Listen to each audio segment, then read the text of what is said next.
I'm afraid your grandfathered status expired with the new easement agreement. You have no jurisdiction out here, counselor. This is my land.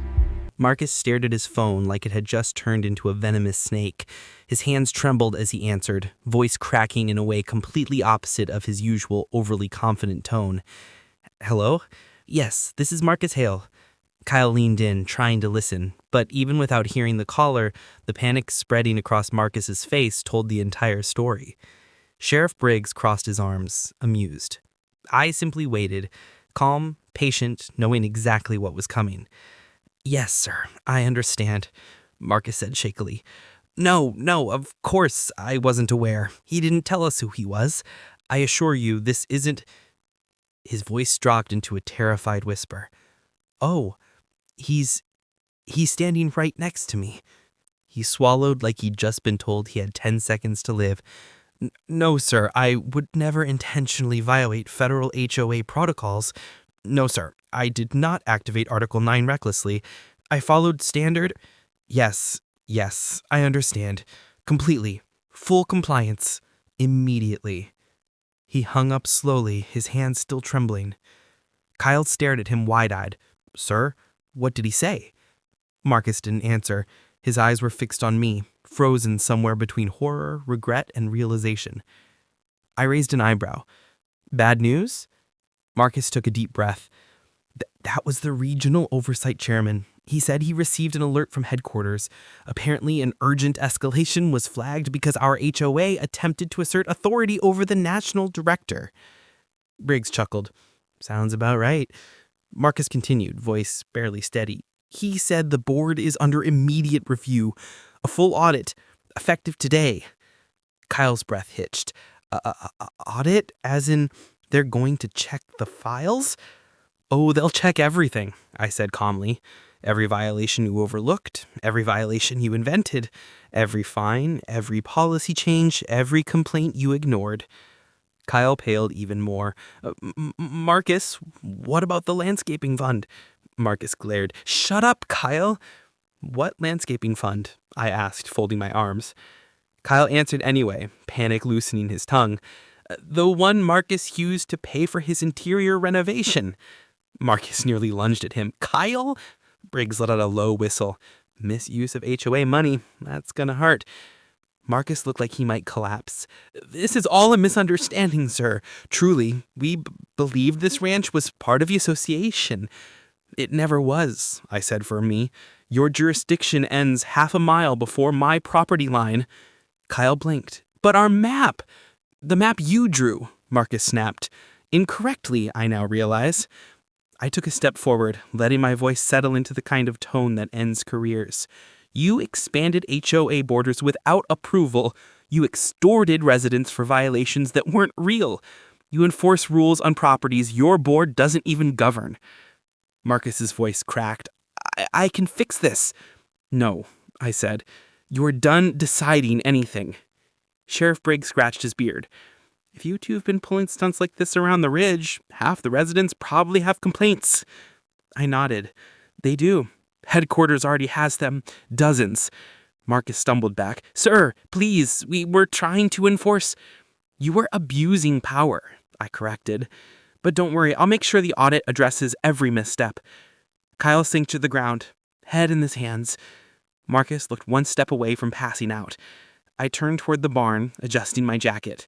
This ranch is my home, and no one, not even the local HOA, gets to challenge that.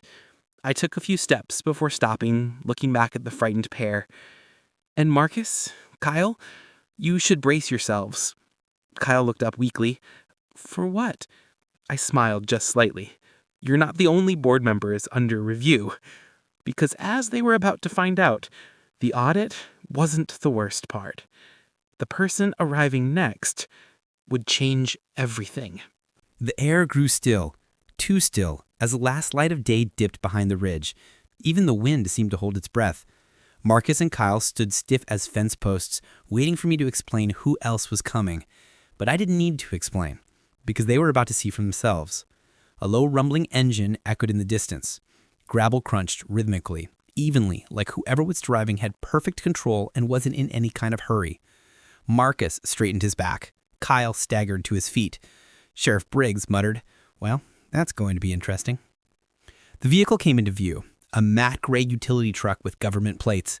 No fancy chrome, no HOA logos, no nonsense.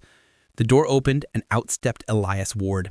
Most people in the HOA world knew of him only by rumor, the whispered name people used when talking about serious violations or massive fraud cases. Some called him the Auditor, others the Axe. But officially he was the National Compliance Enforcer, the man responsible for investigating and disciplining HOA boards that crossed the line. He was tall, broad-shouldered, dressed in a plain charcoal uniform with the badge that carried my authority. His face was stern enough to silence a room, and his presence was heavy, the kind that made guilty men confess before he even opened his mouth. Marcus nearly choked. Kyle whimpered. Briggs tipped his hat. "Evening, Elias." "Evening," Elias replied in his low, calm voice, before turning to me. "Director Grant." I nodded. "Ward." He stepped forward, scanning the ranch with sharp eyes before focusing on Marcus and Kyle like a hawk spotting prey. "These the two?" he asked. "They're the ones," I confirmed. Ward clasped his hands behind his back. "Understood." Marcus immediately stepped forward, stuttering, "Sir, I assure you, this is all a misunderstanding. We were merely trying to enforce community." Ward raised a hand, and Marcus froze mid-sentence. "Mr. Hale," Ward said quietly, "I've reviewed your board's activity logs, financial dealings, property assessments, and complaint records during my drive here." Kyle squeaked, "During the drive?" Ward nodded. "Satellite sync is a powerful tool." Marcus's face turned ash gray. Elias continued, voice steady but sharp. "You expanded HOA borders without state approval. You issued fines on properties not under your jurisdiction.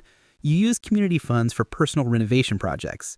And you allowed your compliance officer," he nodded toward Kyle, "to detain residents illegally." Kyle swallowed loudly. I was just following the map Marcus gave me." "A map he drew himself," Ward added coldly. Marcus whispered something that sounded like a prayer. Then Ward pulled a slim folder from his jacket. "Effective immediately. The Blackstone Ridge HOA board is suspended pending full investigation. All authority is transferred to federal oversight until further notice." Kyle's knees buckled. Marcus grabbed his own throat like the words physically choked him. I remained silent, letting Ward handle the heavy hammer. It was his specialty. Ward turned to me. "Director, your ranch perimeter is secured. All unauthorized HOA claims have been rescinded. The state is updating the official boundary records tonight." "Good," I said with a nod. Marcus took a desperate step forward. "Sir, please. We didn't know. We never meant—" "You meant," Ward said sharply, "and now you'll answer for it." Kyle looked like he might faint. I stepped towards them, voice calm but final. "This didn't have to happen.